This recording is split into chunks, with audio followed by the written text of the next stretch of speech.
Dave made this beat.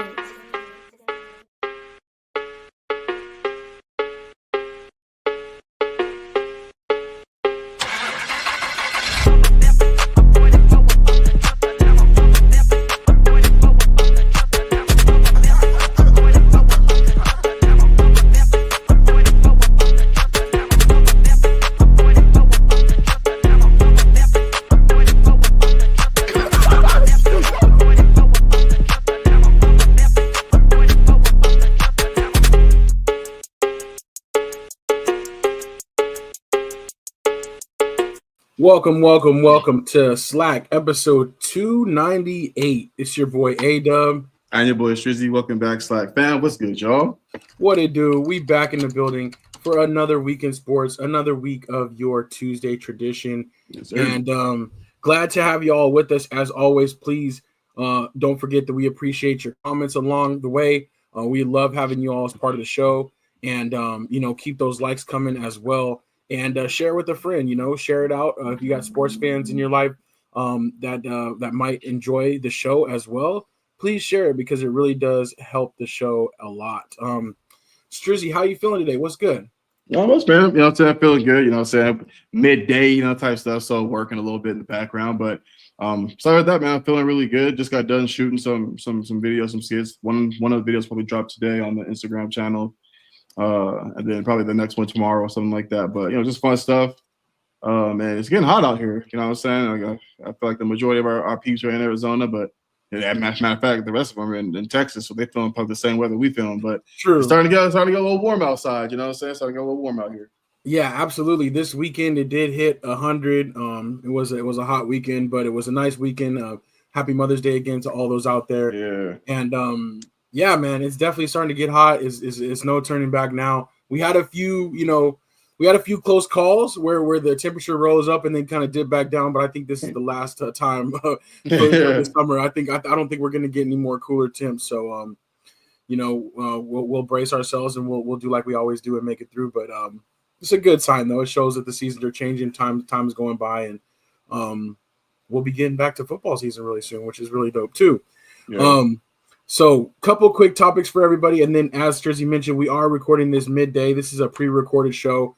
We got some things going on later this evening. So we got to obviously keep our streak alive and check in with y'all. But we will be back live next week for 299. And then in a couple weeks for episode 300, still making some plots and some plans on how we're going to celebrate that milestone for us.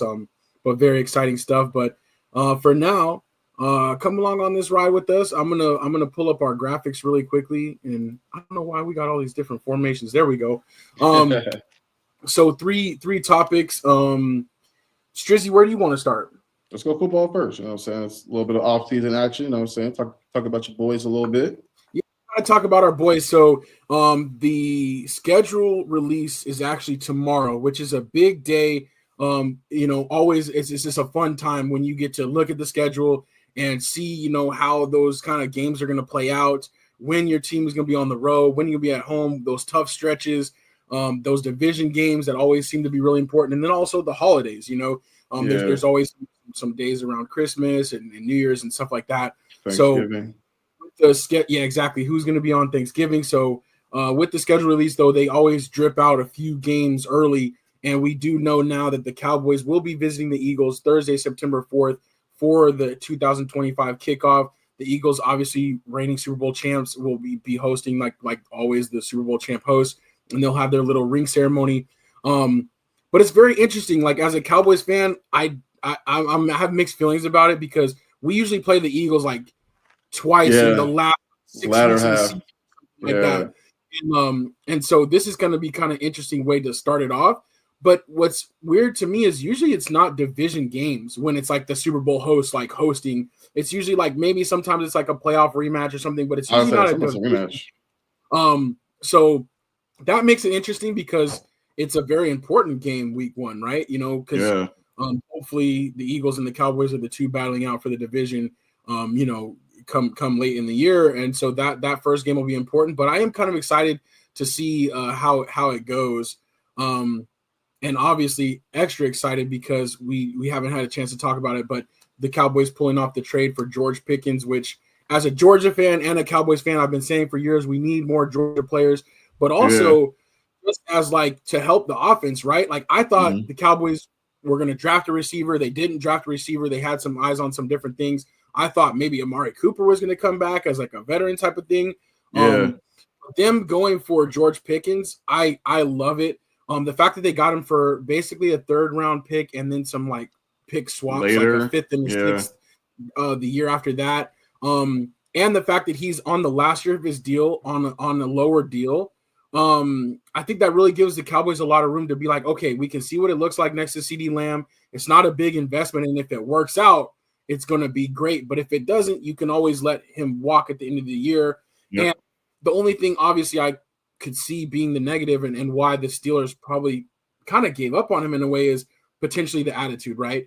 Did Tomlin and the Steelers have enough of the antics, the off the field, showing up late, stuff like that? But at the same time, I feel like if the offense can keep him happy, if Dak can keep him happy, having George Pickens and across from CeeDee Lamb, who CD produces ridiculously regardless of who else is out there. Yeah. Over the past 2 seasons, he really hasn't had a number 2. The only number 2 has been the Cowboys tight end, Ferguson, who has, had been injured and inconsistent and obviously is kind of a weapon, but not nearly to the same stature, right? As a George Pickens as far as being a playmaker. So if you have those two on opposite sides, you're really going to be able to attack defenses. Pickens should be getting probably the second corner, right? Going up against the second best corner.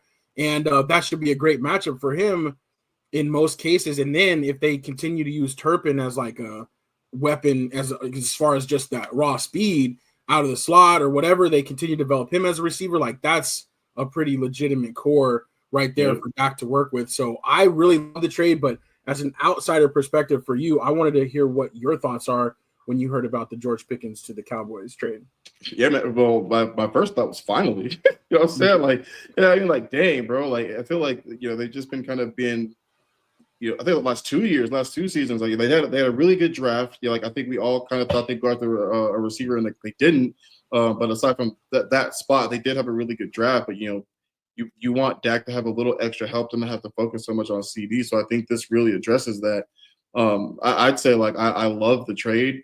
Like you said, you pretty much got him for, I wouldn't say you got him for nothing. 3rd round pick for third round pick. You never know if that person's gonna pan out or not, right? You got a guy who's been a number 1 receiver on a team for a while who doesn't really pass the ball. So you're looking at a team who's a little bit more pass heavy. Dak likes to throw it. Hopefully the offensive coordinator for this year, capitalizes on that to be able to throw more. And I think at the end of the day, like, whether this experiment works or not, I think it'll rely heavily on what they're trying to do from a coaching offensive standpoint and Dak, right? Like, can Dak stay healthy? Obviously, in the last couple of years, he's been, a little banged up. And two, like, can he just keep Pickens and CD happy? Because, CD also really likes getting the ball. And when he's not getting the ball, he gets upset too. So if Dak can just come in here and just be, strong, like he got to be strong mentally, right? Like in order to play with some guys like these dudes, you got to be strong mentally. You can't really be soft. So I think from on paper it's phenomenal. You know what I'm saying? On paper it's phenomenal, but I feel like they got to really kind of put it together. And I'm looking more at like Dak and also the coaching staff. I really don't have a lot of concerns from the receivers' point of view. Really, just like Dak and the coaches, like can y'all put this together the way we know it should be put together? You know what I'm saying? And so like, but aside from that, if they can, like you said, they're going to be battling out for the division with the Eagles. So, and like you said, cheap contract. But yeah, man, I don't know. If I'm a Cowboys fan, I'm excited for it though. I know that much for sure. Yeah, most definitely. Yeah, definitely excited. Like you said though, it's how can they come to kind of bring it together? Can they keep everybody happy? Can they build enough trust to say, okay, we hear you. We're not always going to get you the ball because obviously there's only one ball, but we're going to get you in your spots and you're going to have your chances to produce. And, people, you can obviously say what you will about Dak's playoff record, but in the regular season, Dak puts up numbers if he stays healthy, like you said. Like, that's what I'm saying. So he's definitely going to be able to get the ball in their hands and do that as long as the offense is set up for success. So I think it is exciting. I think it's going to give them a lot more chance to attack different matchups and Exactly. and, you know, kind of be flexible, because even with last year, CeeDee Lamb still produced, even with Cooper Rush, and even in an offense where they knew CeeDee Lamb was the only threat out there, and he still was getting open. So bro was getting like 14, 15 targets. Yeah. Like you knew it was coming to him no matter what. They still couldn't stop him. So Yeah, like you said, that was with Rush for a lot of those games. So and now you got him on the second best receiver when he's used a corner when he's used to seeing their first. He should eat. You know what I'm saying? He should eat for sure. So yeah. They boosted up the offensive line a little bit, got some new tackles and things of that nature in there, so to keep Dak from getting hurt. So like I said, Dak puts up 45 to 5,000 passing yards a season when he's healthy. So yeah, he's gonna sling that thing. So yeah, like I said, if I'm a Cowboy fan, I'm excited. I just want it all to come together, you know what I'm saying, for a full season. Hopefully everyone stays healthy and all that fun stuff. So yeah, if I'm a Cowboys fan, I'm excited for sure. Yeah, most definitely. As long as they can keep it together early and just be like, yo, just give them some time to figure it out. Yeah. Which obviously a game like the game against the Eagles is not easy first game, but yeah, you know, as long as they trust the process, I feel like it should be. I feel like it should be good. So that was one of the major trades that kind of had happened, but definitely excited to talk about that. You know, and I want to see them. I don't know what Dak's looking like health wise, but I think he said he could go out there right now. I think he said I could go out and play right now if I wanted to, is what he had said. But like I hope that they get out there and start kind of developing some of that chemistry before OTAs and things of that nature. You know what I'm saying? So like it'd be nice for them to get out there and kind of learn each other a little bit and get their timing down, like before the rest of the team gets out there. Because like at the end of the day, man, that's what's important. If your quarterback knows his receiver and they trust each other, like you're already good to go. Yeah, most definitely. And Dak usually does, like, now that he's a Jordan Brand athlete, like the past couple of years, he's had like a camp where he brought like all the wide receivers and stuff. Last year, CD didn't attend because he was holding out, but usually CD attends as well. So they usually have the little camp and stuff. So I'm sure they'll kind of get together on their own before OTAs and get started with that. So that should be super dope. The other thing I wanted to pull up here is some of the international games that we know. And again, tomorrow, the full schedule will be released, so we'll know exactly. But it's going to be very interesting. In Brazil, the Chargers will host a game the day after the kickoff.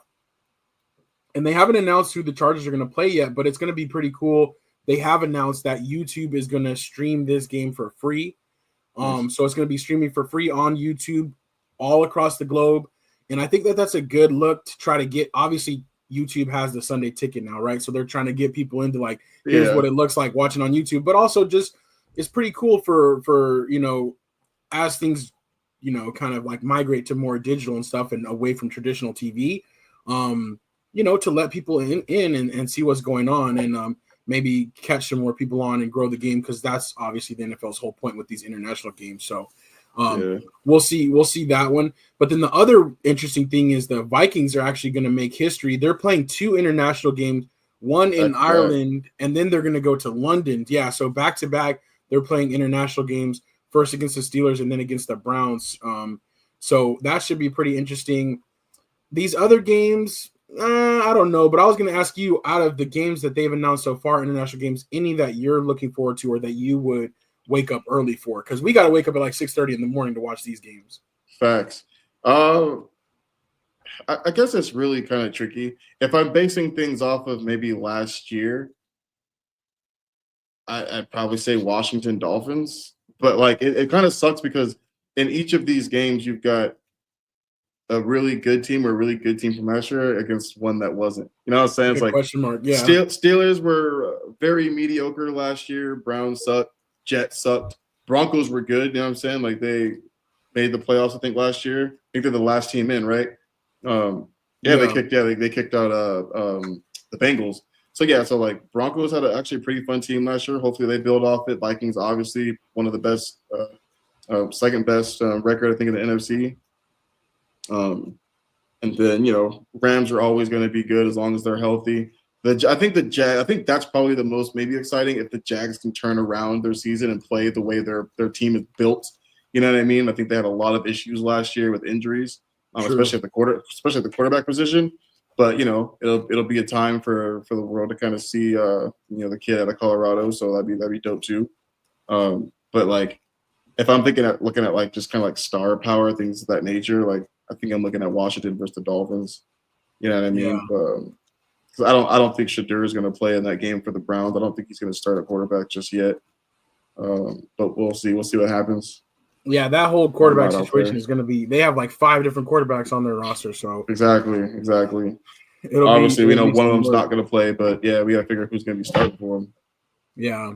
That'll be interesting, especially the one to watch over the offseason. But I agree with that. Like, I am really excited to see Jaden Daniels in his second year, see how the Commanders come back. And Yeah, then the Dolphins, they definitely need to bounce back. And what's their roster going to look like? So exactly. that should be a good one. Is Tyreek Hill going to even be on that roster? Right.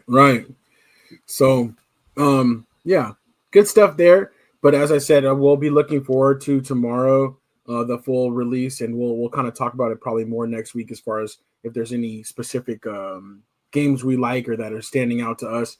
And then I think we will try to do, at least for a handful of teams, our own teams again, do the kind of win-loss records Yeah, I like we like did that. last year. I think that was a lot of Yeah, fun projecting yeah. those. So I have this that's what's feeling. I up. feel like Panthers are going to be a lot better this upcoming season than they were last year.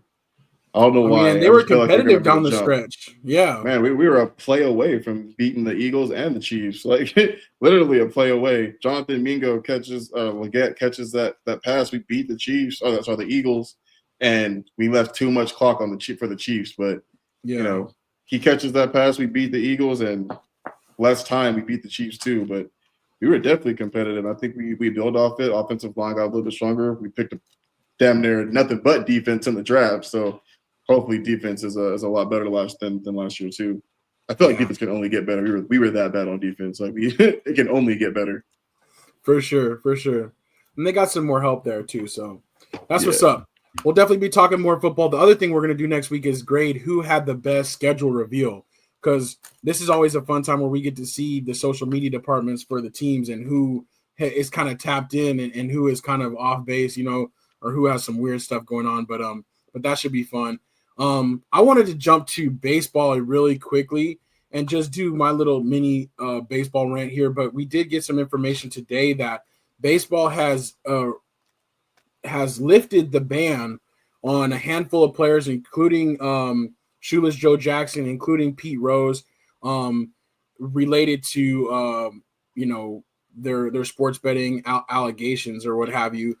So they've lifted the ban on those players. Those players previously had a lifetime ban, and now they're presumably eligible for the Hall of Fame. It's sad. Pete Rose, he passed away recently, and about a couple months before his passing, he said, I'll probably make the Hall of Fame after I'm gone. And he kind of was talking about the politics of baseball and how they wouldn't really want to put their flowers on him like before that, and he wouldn't live to see it, but he did believe he would make the Hall of Fame, and it looks like his prediction's going to come true. I imagine now that they've lifted this, some of those players, including Shoeless Joe Jackson, including Pete Rose, will make the Hall of Fame in their very first opportunity. And I think it just goes to show, like, baseball writers and the way the Baseball Hall of Fame works is dumb. Like, and I see that they're trying to change things, but the fact that you did wait for this man to pass away and then be like, okay, now we can lift the lifetime ban, like, it's weird to me. And it's also like kind of like, I don't know. To me, it's kind of like throwing like dirt in their face. Like if I was the family, I'd be like, "We don't want your Hall of Fame now." I was just gonna ask you, if you're his family, do you go and show up? And my answer is no. Hell no. No. Like now you want to give it to him? No. I'm with you on that. If I'm his family, I'm not showing up. Yeah, like I don't want to do the whole like.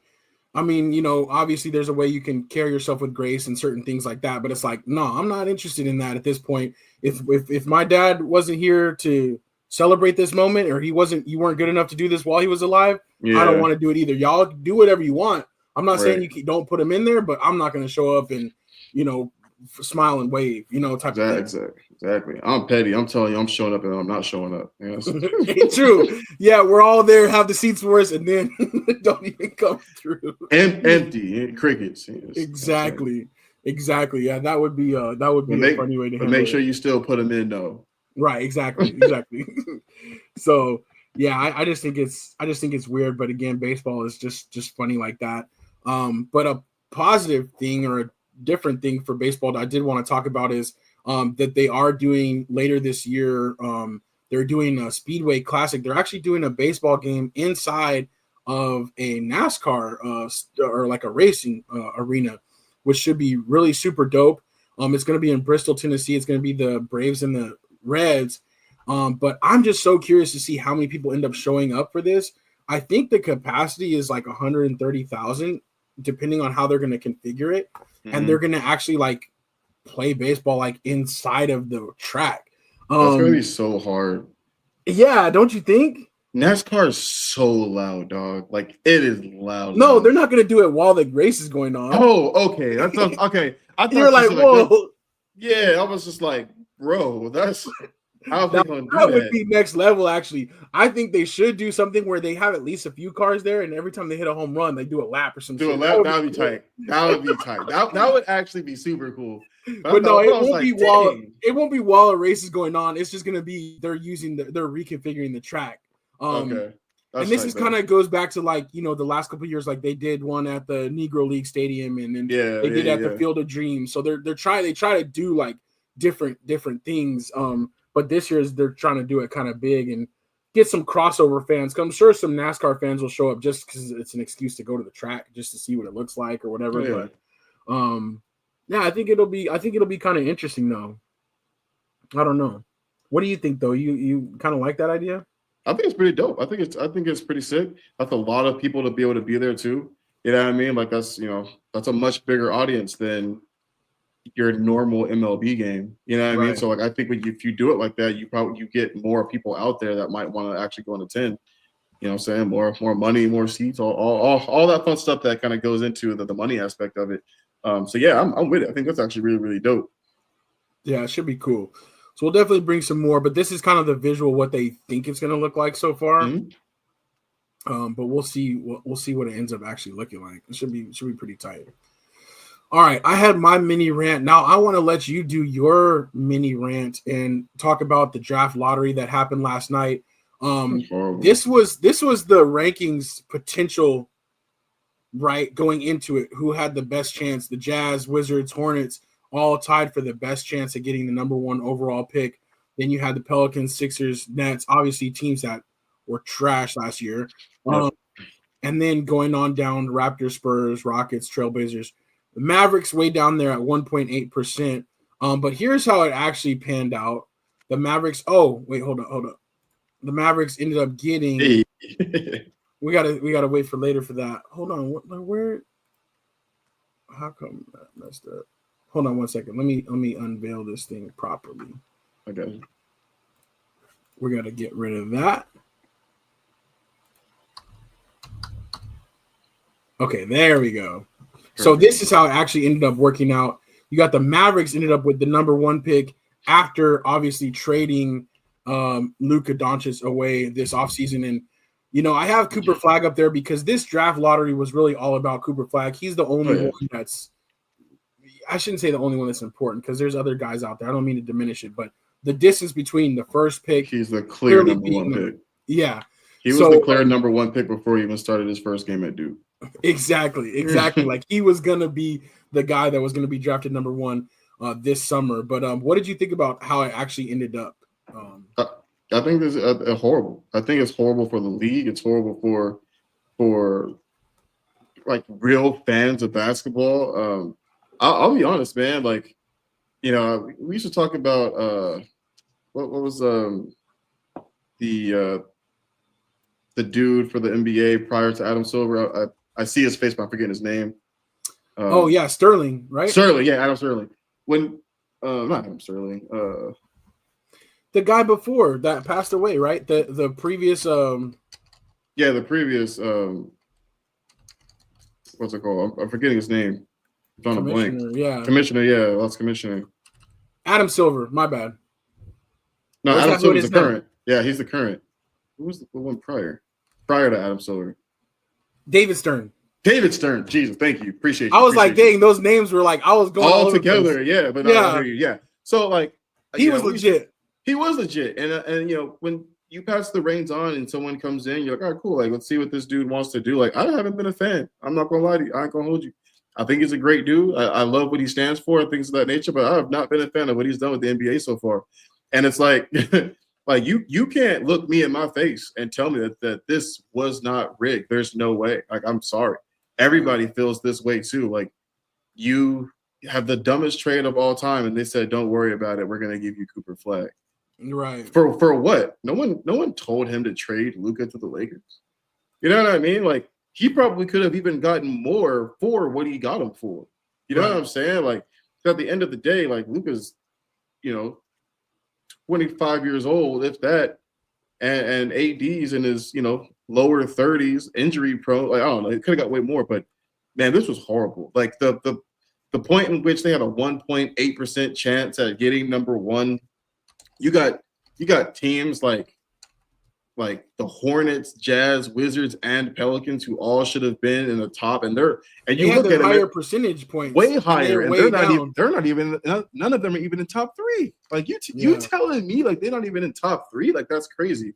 Like, and don't get me wrong, we like the lottery because it keeps teams from tanking, but like it's too much, man. Like, this is so incredibly rigged. I just don't believe for a second Dallas Mavericks get the number one pick over some of these top teams when they should have been like 12th.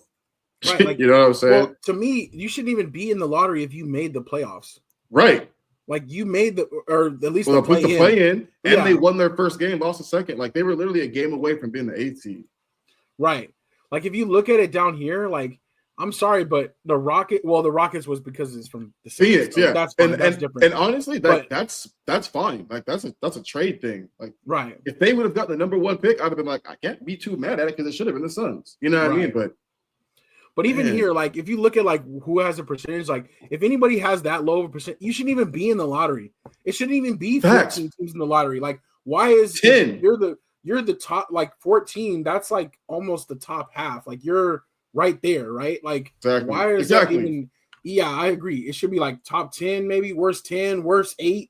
Why are these even have a chance at getting seriously? It's insane to me. Like, and the Spurs getting the second pick when they were pretty good and they just got Wemby and stuff like that. It's like exactly. That's the whole thing's crazy. I think I said this to you. I was just like, man, this is worse than when like the Cavs got the like 3 first-round picks in a row when Bron went to Miami. It was just funny because like the very first year that Bron went to Miami after they had just won like 60 games or whatever it was, and they still got the first pick. It was like, yeah, see, y'all trying to balance it out. Yeah, y'all playing around too much. And then they got the first-round pick for the next following 2 years after that.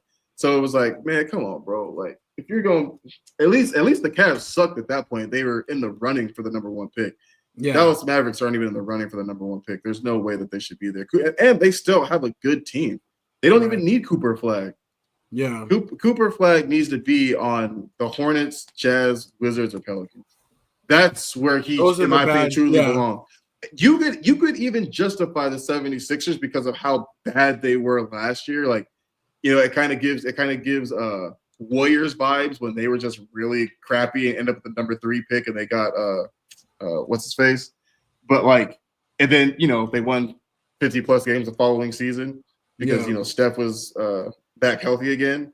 But like, even the 76ers makes more sense than the Dallas Mavericks because they were really bad this past season. Like, this, I don't know, the way it panned out like actually pissed me off. I was like, there's no way. I was so pissed. Like, that's crazy. Yeah, they did. They I don't know. I definitely think is some games going on with that. And there's too many instances where we have seen the lottery rigged. And there was something that was showing, but it was funny. It was like every time like a team like it's when like pointing case when the Pelicans actually traded Anthony Davis. Yeah, and then they had a less than 3% chance to get the number 1 pick next year, and they end up getting it and got Zion. Exactly. Like they're like when there's like a generational pick, they're like, all right, we need to make sure we kind of backflow these teams. When Chris Paul got traded the very next year, the Hornets got the number 1 pick. It's like there was like so many instances where it's like it's just, and that's when they got AD. Exactly. That's what they got AD. Then when they traded AD, they got Zion. So it's like it's just very weird. It's crazy. But definitely, I think Cooper Flag will be a Dallas Maverick because if they're smart, that's who they'll end up taking, or they'll trade down and do a big package to get some if somebody wants to go up for that number 1 pick. But I'm just really curious beyond this to see what ends up happening with Giannis, with KD. Who is going to end up being on the move. As this off summer, because obviously the playoffs are still going on, and we'll talk about that right now. But we still got a lot to look forward to for the off season. So yeah, for sure. The NBA is one of those where the rumors mills and the action really comes fast. With the draft being right after the season and stuff like that. So yeah. So we'll see. I'm already kind of eyes to the off season to see what's going to happen. But same. But yeah, draft lottery. Bogus, man. It's just a load of crazy. All right, let's talk through these playoff series really quickly. The East looks like it's pretty much settled. We're going to have Pacers and Knicks, probably both of those teams with a 3-1 lead. And Jalen Brunson and the Knicks continue to come back on the Celtics and win games after being down heavy. But it's not a fluke anymore. It's more than that, obviously, with them being up 3-1. Yep. And also the news coming out today that Tatum has a ruptured Achilles. He's, I think, have surgery or already had surgery on that. So he is going to be out for a while and obviously not coming back this season. So I think the Celtics are pretty much cooked. They might have one game in them, we'll see because they are playing tomorrow. But tonight, Cavs Pacers, I think the Pacers get it done tonight. So we'll see. That should be another interesting one. But what do you think about a Pacers-Knicks matchup or one of those teams being in the finals? It's kind of crazy. You know what I mean? Pacers definitely showing that they're meant to be there.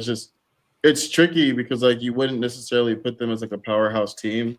I feel like the Cavaliers it was a little rough because they didn't even have their team in the first 2 games. They were out 3 players. And 3 starters. They're out 3 starters. True. So that really kind of sets you back. And then even when those 3 players come back, there's that ramp up, right? There's that they need to get back into kind of game shape. They miss some games and things of that nature. So it's rough, but I think too little, too late. The Pacers are a good team. They have a really good coach. We've seen what he's been able to do.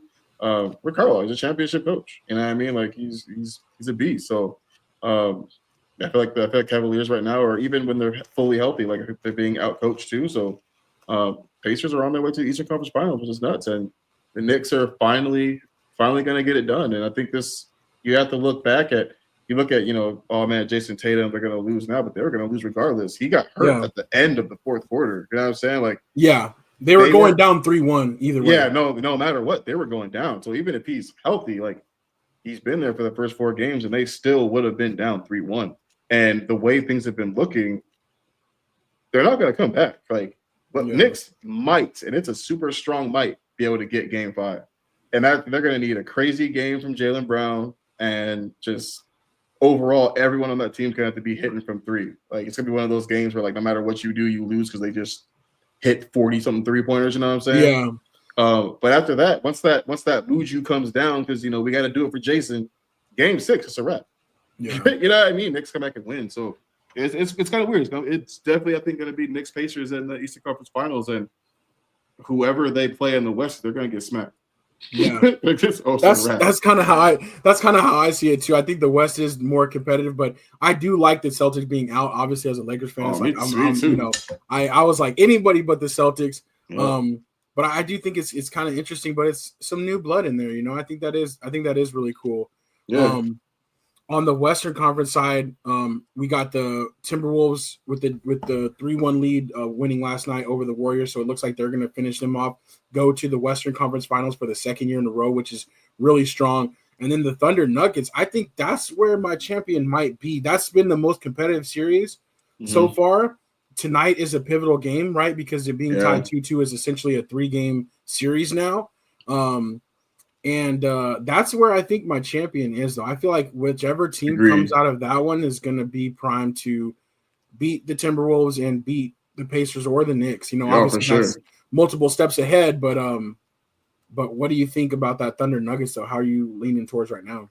Dude, I'm loving it. And honestly, right now, I'm still leaning a little bit towards the Thunder. I think what's making this series really competitive is that the Nuggets are champions, and they have the experience. I think that's what's really helping them kind of stay in these games. And a lot of times Thunder get out in a lead and they let the Nuggets get back in it, and then the Nuggets again that experience, that championship, closing time, like that gets them the two wins that they currently have. But there's also been a Thunder blowout where they blew the Nuggets out, and then another one where it's like, oh, they were leading, they let Nuggets get back, and then they turned it back on again to win Game 4 by a pretty good margin. So I think the better team is definitely the Thunder, but they're just also the younger team. So as long as they can just tie up these mistakes, that they've been kind of making and letting Thunder kind of get back into it, they really have been. If you watch the series, they've really been running the Nuggets into the ground a little bit. Like they're just young, you know what I mean? And the Denver Nuggets are not. Yeah, right. And depth too. So like from a defensive point of view, they can score at will. And you got to keep in mind too, this series is tied, and Shai has not had a good series. Yeah, you know what I mean? He hasn't been shooting the ball well, so he played a really good game too. But that was pretty much it. And so like it's something he's not scoring. It's just the percentage is just so low. It's so bad. Yeah. So it's like he cleans that up and gets back to regular. Like these games probably aren't close. You know what I mean? But it's been so competitive. Joker's playing out of his mind right now. He's doing everything he can to keep them in it. And it's 2-2. Like that's solid because the Thunder are a really, really good team. But I'm with you. The winner out of this series, I think, takes it all. Especially if Nuggets win. If they win, you just beat the best team in the league.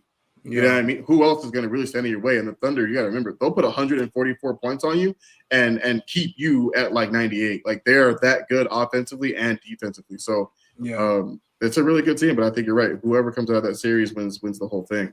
They're just better. They're just more battle tested. Timberwolves kind of beat the brakes off the Lakers. They're going to beat the brakes off the Warriors too because they're all talked about this. The Warriors' offense is abysmal, dog. It's so horrible. Yeah. I hate watching it. It's like watching little kids play. I swear it really is, man. It's that bad. Running around. Dude, that's all they do. Seriously, you got 24-second shot clock, and they just run around, hope somebody gets open, and then they take a last-second shot. That's not. I don't know how you're even in the second round of the playoffs with that type of offense. And honestly, whether Steph Curry comes back or not, that's not going to matter because you're really just adding another shooter to the mess. You know what I'm saying? So he comes back. I hope he doesn't though. Because if he does come back, he's going to rush it. Don't do what KD did when they were playing against the Raptors and get hurt for even longer for something stupid. You're not going to be the Timberwolves stuff. You're just not. I'm sorry, dog. Like, let Jimmy try to do something. And if they can come back and take it to game 7, maybe you guys get lucky. But aside from that, Minnesota's a 12-point favorite for a reason. I think they close it out, and I don't think it's close. Yeah, same here. It will be interesting though. Definitely by this time next week, we'll be into the conference finals. So we'll be able to see and one step closer to that championship window. So that's what's up. I did want to close it out by giving a shout out. So I ruined this earlier, but I was able to go and check out my godsons. These are my godsons, Cassius and Landon, and we were able to go check out their flag football game. So definitely wanted to give them a big shout out. They're having fun, like learning sports, but also the thing I really got to call out here is, as you can see, right, they take their picture with me. These kids are 11 and I'm a fully grown, large human being, and they're 11 years old and they are like growing right fast. Under you. Like they almost got me. I was like, dang, like I was kind of leaning over. And then after the picture, I was like, I got to make sure I'm standing up straight for this picture. Like, I'm like, hold on a second. Like, what is going on here?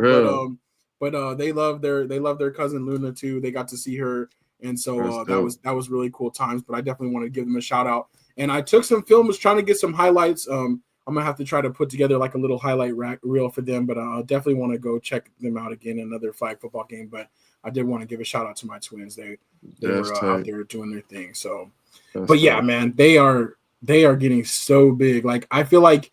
It's funny too, like, because they're like mature, but at the same time, like they're 11 years old. Like, so when people see them, they think they're like teenagers or whatever. Like they're, you know what I mean? And it's like they're still like learning, they're still figuring stuff out. Obviously, they're still kids, very young. They're still very young, but kids. they're like wear a size 12 shoe and like it's like dang. So they're going to just keep getting bigger or whatever, but definitely was glad to be able to see them and encourage them in their little sports journey. So since we have a sports show, I wanted to give them a quick shout out. So heck yeah. And then the Knights, you know what I'm saying? My old alma mater from high school, you know what I'm saying? That's what's up. Yeah, there you go. So yeah, this is their first time playing flag football, and I think they're going to do basketball next. So nice. A big shout out to them. They got to. Yeah, exactly. Twin towers, literally. Exactly. So so that's what's up. But definitely wanted to give them a quick shout out for sure. So so Cassius and Landon, keep doing your thing. All right. So I think we'll end it up there. Definitely always love to have the chance to connect with you, brother. And anything else you wanted to talk about really quickly before we sign off here? No, not that I can think of. Caught a couple of UFL games this past weekend. I think Sunday. What you think? So that's rolling. Yeah, not bad. I'm saying, it's obviously it's not the NFL, but it's kind of nice to be able to just catch some football. You know what I'm saying, during the off season. You know what I mean? And WNBA games start. I think it might be this week actually. Yeah, because the preseason is going strong. So I think preseason might be wrapped already. I think I know the Mercury's first home game. I think is like the 17th. I think. So I'm thinking about trying to catch the opener. The tickets are actually pretty cheap. They're playing the Seattle Storm, but their I think the next home game is against the Chicago Sky. So that'd be dope. Angel Reese will be in town. Their new head coach is also, we had him on the show. Yeah, a couple of years ago or so. So he's I thought that was pretty dope. So he's actually the head coach now. So I was thinking about trying to get some tickets to that. I think that'd be dope. It's kind of crazy. Their floor seats are only like $300. You know what I'm saying? So I don't know. Like we'll see what happens. Yeah, I might splurge a little bit. But we'll see. You know what I mean? I don't want to do that by myself. So we'll see if we can make something happen. But definitely want to catch a couple of WNBA games because see, it's just fun to go watch in person. Yeah, for sure. And I just double checked Friday, May 16th. So this Friday is the kickoff that Friday night, and then there's a bunch more. There's a couple games Friday night, and then a bunch more games Saturday. So yeah, cool. That's what's up. So all of our WNBA fans, get ready for that. So more stuff to watch. That's what's up. All right. But until then, we'll leave it there. As always, shout out to our brother Matt Marcus. Yeah. We appreciate everything he does to support the show.